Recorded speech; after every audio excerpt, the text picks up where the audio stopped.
રાજકોટમાં એનિમલ હોસ્ટેલમાં કોંગ્રેસનો વિરોધ. રેલનગર સ્થિત એનિમલ હોસ્ટેલમાં ગાયોની દયનીય સ્થિતિ જોવા મળી રહી છે. કોર્પોરેશન તંત્ર સામે કોંગ્રેસ ઉગ્ર વિરોધ વ્યક્ત કરી રહ્યું છે. તંત્રના પાપે કાદવ કીચડમાં રહેવા માટે ગૌમાતા મજબૂર બની છે.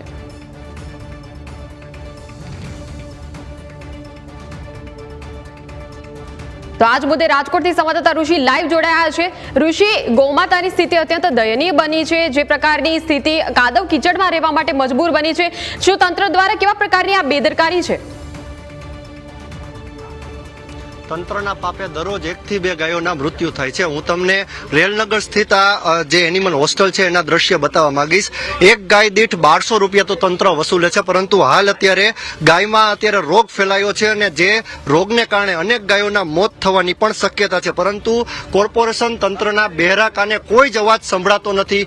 ઘરની ધોરાજી સમજીને જે તંત્ર કામગીરી કરી રહ્યું છે. ન્યૂઝ કેપિટલે ગઈકાલે જ મવડી સ્થિત એનિમલ હોસ્ટેલની જે દયનીય સ્થિતિ બતાડી હતી એનાથી પણ વધારે હાલત અત્યારે ખરાબ આ રેલનગર વિસ્તારની છે કે ત્યાં જે એનિમલ હોસ્ટેલ આવેલી છે. હાલ અત્યારે કોંગ્રેસના તમામ નેતાઓ અહીં પહોંચ્યા છે અને સ્થિતિની સમીક્ષા કરી રહ્યા છે. આગામી દિવસોમાં આ જે એનિમલ હોસ્ટેલ છે તે મામલે ઉગ્ર આંદોલન પણ કોંગ્રેસ કરવા જઈ રહી છે. ત્યારે આપણે વાત કરીએ કોંગ્રેસ અગ્રણીઓ સાથે. જે રીતે ગાયોની દયનીય હાલત છે, હવે તો ગાયોને પણ છોડતા નથી તંત્ર. ભારતીય જનતા પાર્ટીના શાસકો રામ અને ગાયના નામે જે શાસનમાં આવ્યા, સત્તામાં આવ્યા પછી આજ ગાય માટેની હાલત તમે જોઈ રહ્યા છો. એક ગાય દીઠ 1200 રૂપિયા રાજકોટ મહાનગરપાલિકા દ્વારા વસૂલવામાં આવે છે. પહેલા 500 રૂપિયા, અને જે રાજકોટ મહાનગરપાલિકાની લોકલ બોડીએ જે જાહેરાત કરી હતી કે એનિમલ હોસ્ટેલની અંદર બધા પ્રકારની સુવિધાઓ છે, ત્યાં વેટરનિટી ડોક્ટર હશે, પશુઓ માટે સારો ઘાસચારો હશે, સ્વચ્છ વાતાવરણ હશે, પશુ સારી રીતે બેસી શકે એ પ્રકારના ઢોરવાડાની સુવિધા, આજે એક પણ પ્રકારની સુવિધા નથી. અને આ પશુઓની અંદર લંપી નામનો રોગ હોય કે ખરીમાં જે થતો રોગ છે, એ દરેક રોગથી પીડિત પશુઓની સારવાર કરનાર પણ કોઈ નથી. ત્યારે ભારતીય જનતા પાર્ટીનું નિર્ભર તંત્ર અને હિન્દુત્વની વાતો કરનારી આ સરકાર છે એની ઉપર ઘણા બધા પ્રશ્નો ઉઠે છે. ભારતીય જનતા પાર્ટીના શાસકો જાગે અને ગાય માતાને બચાવે. શાસકો જાગે અને ગાય માતાને બચાવે તેવી માંગ કરી રહ્યા છે. નૈનાબા, સ્થિતિ ખૂબ ખરાબ છે. માણસ અત્યારે ચાલી નથી શકતા, ઢોરા ઉભા નથી રહી શકતા. આ જે દયનીય સ્થિતિ છે, સ્થિતિ વિશે આપ શું કહેશો? અમે એ જ કહેવા માંગીએ છીએ કે એ લોકો જ્યારે ગાયોના નામે મત માંગે છે, હિન્દુત્વના નામે મત માંગે છે, તો આપ જોઈ શકો છો કે આ ગાયો અત્યારે કેટલી ખરાબ પરિસ્થિતિમાં છે. અત્યારે જે બાજુમાં એક પરિવાર રહે છે, રોજ એમ કહેવાય કે ગાયને ખવડાવો તો પુણ્ય મળે, એટલા માટે રોજ આવતા હોય છે, પણ એ લોકો અહીંયા ખવડાવી પણ નથી શકતા. એટલો કાદવ કીચડ છે, કારણ કે એક કુંડી જેવી પણ વ્યવસ્થા નથી કરી કે જેમાં લોકો પોતાને ખવડાવવું હોય તેમને આપી શકે. હું કહીશ કે તમે ખાસ કરીને આ કવર કરજો કે અહીંયા કેટલી ગાયો બીમાર પણ છે અને એટલી ગંદકી છે કે ઉકેડા કરતા ભયાનક પરિસ્થિતિ અહીંયા છે. માણસો તો જેમ તેમ હજી રહી લે છે, પણ આ તો મૂંગા જાનવર છે. આ પોતાની વ્યથા કોને કહેવા જશે? તો તમારે શરમ કરવી જોઈએ કે જે તમે એનિમલ હોસ્ટેલનું નામ આપ્યું છે એ ખરીને ઉકેડવાળો કરી એવી રીતે ચલાવવું જોઈએ. શબ્દો નથી તમને કહેવા માટે કે હવે તો શરમ કરો. આજ ગાયોના નામે તમે મત માંગો છો, ગાયને માતા કહો છો, પણ આજ માતાને એટલી ખરાબ હાલતમાં તમે રાખી છે કે એના માટે હવે શબ્દ નથી મળ્યા તેવું નૈનાબા કહે છે. જિગ્નેશભાઈ, આપ સ્થળ ઉપર આવ્યા છો. દરરોજ 1 થી 2 ગાયના મૃત્યુ છે. ખાસ જે રીતે વાત કરવામાં આવે રાજકોટની, એક ગાયના 1200 ઉઘરાવે છે. નિર્ણય તમારું, જગ્યા માત્ર એ લોકો આપે છે, પરંતુ માલધારી ખૂબ પરેશાન છે. જગ્યા ક્યાં આપી જાતો? કરોડો છે. દુનિયાની ગંદકી, લંપી રોગ, કાદવ કીચડ, તમે જે ગાય માતા કહો છો તે શું પરિસ્થિતિમાં તમે રાખી છે? ઢાંકણીમાં પાણી લઈને શાસકોએ ડૂબી મરવું જોઈએ. મોંધવાભાઈ, અમારા કોંગ્રેસ પક્ષના સાથીના કહેવા પ્રમાણે થોડાક વર્ષો પૂર્વે રાજકોટ શહેરમાં 1.5 લાખ ગાયો હતી. આજે 15,000 નથી. ક્યાં ગયું આ પશુધન? ક્યાં ગઈ એ ગાય માતાઓ? કોણ ભરખી ગયું? ફરજ બેદરકારી તંત્રની ભરખી ગઈ. અને લંપીની બીમારી છે, ચેપી રોગ છે, એના આંચળનો શું? ખરીઓમાં રોગ થાય, એ જીવાણુ વાળું દૂધ આવે, શા માટે તમે જાણે સડવા માટે ગાયોને મૂકી દીધી હોય એવી બિસ્માર પરિસ્થિતિ છે. તમારા કેમેરામેનને વિનંતી કરું, આ કાદવ કીચડનો ગારો બતાવું, ગુજરાતની જનતાને તો ખબર પડે આ શું કરી રહ્યા છે શાસકો. અને જે લોકો ગાયના માંસના વેપાર કરતી કંપનીઓમાંથી ચૂંટણીનું ફંડ લીધું હોય એમની જોડે અપેક્ષા બી શું રાખવી? હું કલેક્ટરને જાણ કરવાનો છું.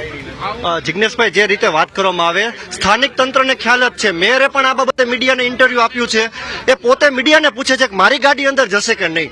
હવે આ પ્રકારનું રાજકોટના જો પદાધિકારી હોય તો મરવું જોઈએ. કેટલું શરમજનક કહેવાય. તમે મીડિયાને પૂછો છો મારી ગાડી જશે કે નહીં? તમારી ગાડી તેલ લેવા ગઈ, આ ગાયો કઈ રીતે જીવશે અહીં એની વાત કરો ને.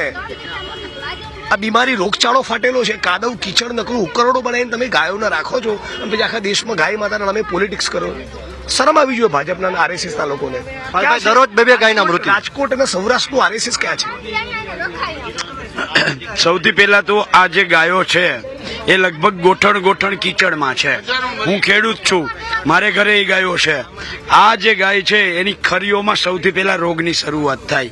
એ રોગ આખા શરીરમાં પ્રસરે અને આ ગાયો મરી જાય છે. આ ગાયો અહીંયા સાચવવા નહીં, આ ગાયોને મારવા માટે રાખે છે. જે હમણાં દીકરી કહેતી હતી ને કે માર્યા પછી એના પૈસા એને મળે છે, એ પૈસા કમાવા માટે આ ગાયો અહીંયા રાખતા હોય ને એવું લાગે છે.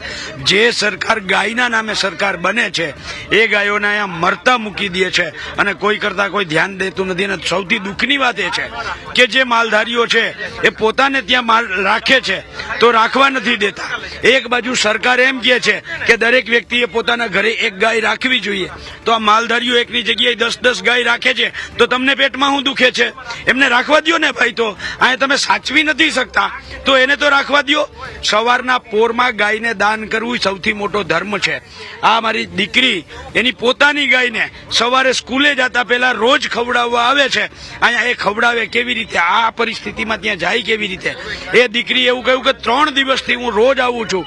ભાઈ દીકરા એ બેન, અત્યારે ગુજરાત તમને લાઈવ જોઈ રહ્યું છે. તમારી ગાય અહીંયા છે, શું સ્થિતિ છે અહીંયા? સ્થિતિ બસ ઈ જ છે કે ગાય કાદવમાં છે અને એને જમવાનું એટલું વ્યવસ્થિત નથી મળતું. હું 3 દીથી અહીં જોઉં છું, ચારો ખાવાનો નથી મળતો. અને ઈ જોવો, તમે જ જોવો લાઈવ કે શું પરિસ્થિતિ છે અહીં. અને ટૂંકમાં અમે ખવડાવવા આવી તો ખવડાવાય નથી દેતા અને મનાઈ કરે છે. હા ભલે હાલો, સરકારનું છે પણ જવાબદારી તો આપણી હોય ને કે આપણે ખવડાવી. સરકાર ભલે ને 1200 રૂપિયા લે, 1000 રૂપિયા ગમે એટલા લે, પણ આપણી ઉપર હોય કે ખવડાવવું કે નહીં. હાલ જે પરિસ્થિતિ છે ખૂબ જ ગંભીર પરિસ્થિતિ રાજકોટની આ છે. શહેર કોંગ્રેસ પણ આપણી સાથે છે. રાજદીપસિંહ, રજૂઆત શું કરશો તંત્રને આ મામલે? કારણ કે હવે તો ગાયોના મૃત્યુ થયા છે અને મૃત્યુ ઉપર રાજકારણ. ખાસ તો તંત્રને શરમ આવવી જોઈએ, ચુલ્લુ પર પાણીમાં ડૂબીને મરી જવું જોઈએ. એક હિન્દુ તરીકે ગૌરવની વાત કરીએ અને માતા તરીકે જ્યારે આપણે એમને પૂછતા હોય અને એમના નામે આપણે મત માંગતા હોય અને હિન્દુની વાત કરતા હોય ત્યારે ભારતીય જનતા પાર્ટીની મહાનગરપાલિકામાં આંધળી અને બેરી જે સત્તામાં લોકો બેઠેલા છે એને જગાડવાનું કામ આવનારા દિવસોની અંદર કોંગ્રેસ આક્રમક રીતે કરશે. આ ગાયોની જે વ્યવસ્થા છે એ વ્યવસ્થા સંપૂર્ણ રીતે સારી રીતે થાય એના માટે કોંગ્રેસ આગામી દિવસોમાં આક્રમક રીતે લડવા માટે તૈયાર છે. અમારા જે મુંદવાભાઈ છે એ પણ લડી રહ્યા છે, તેની સાથે સમગ્ર કોંગ્રેસની ટીમ પણ લડશે. હાલ કોંગ્રેસે ઉગ્ર આંદોલનની વાત કરી છે ત્યારે સવાલ એ સામે આવી રહ્યો છે કે ગાયોની દયનીય સ્થિતિ કોર્પોરેશનના અધિકારીઓને ખ્યાલ છે, પદાધિકારીઓને ખ્યાલ છે, પરંતુ કોર્પોરેશનનો એક પણ નેતા કે પદાધિકારી અહીં વિઝિટ લેવાની તસ્દી લેતો નથી. ને હાલ એસી ચેમ્બરમાં બેઠા મોટા બણગા ફૂકે છે. ત્યારે ન્યૂઝ કેપિટલ એ અધિકારીઓને સવાલ પૂછવા માંગે છે, સાહેબ આપ માણસોની મદદ ન કરો તો કાંઈ નહીં, પરંતુ આ ઢોરા જે મૃત્યુ પામી રહ્યા છે એની વારે તો આવો. જી બિલકુલ, આભાર ઋષિ સમગ્ર માહિતી બદલ.